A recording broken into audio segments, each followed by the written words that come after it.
ganito lang ito. Alam mo na ito, naituro ko na, hindi ba? Okay. Pera mo.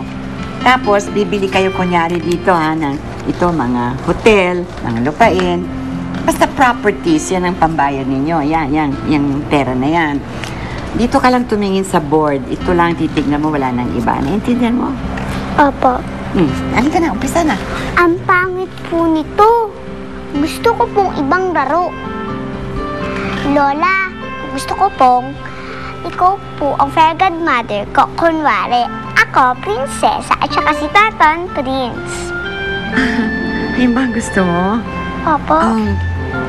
Sige na, Tom. Doon na kayo maglaro, ha? Bahala ka na sa kanya.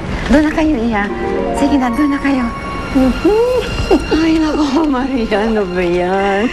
Ay, naku, Ana. Alam mo, hindi pa siguro pwede si Camila na mag-business. Kasi wala namang alam yan kung hindi maglaro, magpaganda. Eh, bakit si Jacob? Bata pa eh. At aga-aga nagsimula. At ito rin si Jennifer. Interesado sa business. Ay, naku, ewan ko. Kumusta na kayo yung bata na yon? Miss na miss ko na siya. Eh, lalo naman si Manny, no? Kawawa naman. Maria, tawagan mo si Manny, ha? Sabihin mo sa kanya gusto kong puntahan si Jennifer. Gusto ko pa rin siyang bigyan ng scholarship. I want to make sure that she still gets the best education. Sige, I'll do that. Okay. Sige.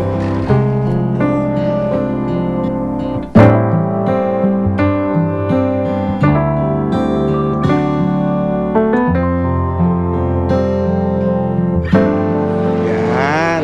Kain ka na ng kain, anak, ha? Busin mo yan. Tay, birthday ko po ba ngayon? Kasi binilhan na po ako ng damit. Pinakain pa po ako ng favorite ko.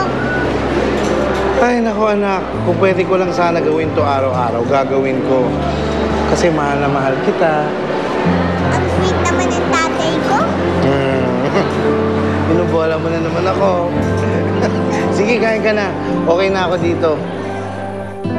Oh, bisa mo. Bisa mo kainin to, baka makita ka pa na nailulu. Salamat po yan, EJ. Ilang beses mo na po akong tinulungan. Kahit lagi kang sumisigaw, mabait ka naman po talaga eh. Hindi ako mabait, ha? Kaya dapat matuto ka lang tumayo sa sarili mong paa. Dito kanya-kanya tayo ng buhay. Gusto ko na po bumalik kay Tata. Tumigil ka sa kangangawa mo dyan. Sa palagi mo, makakatakas ka pa kay Nailu. Ha? Bakit ililigtas ka ng tatay mo? Jennifer, wala siyang kwenta. Kaya huwag ka nang umasa sa ibang kundi sa sarili mo lang. Mahal ako ni Tatay. Iniligtas niya ako kay Lola Miding. Ililigtas niya din ako ngayon. Eh, nasan siya ngayon? Jennifer, pinamigay ka lang. Hindi mo na yan.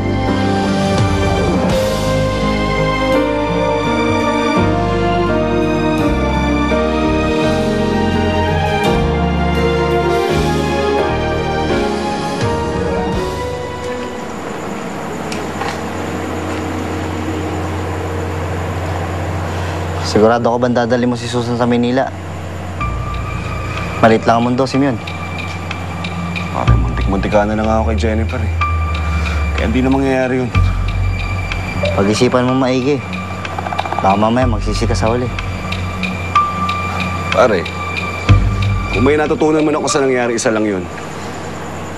Mas may iiwas ko si Susan kung alam ko kung nasan yung kalaban.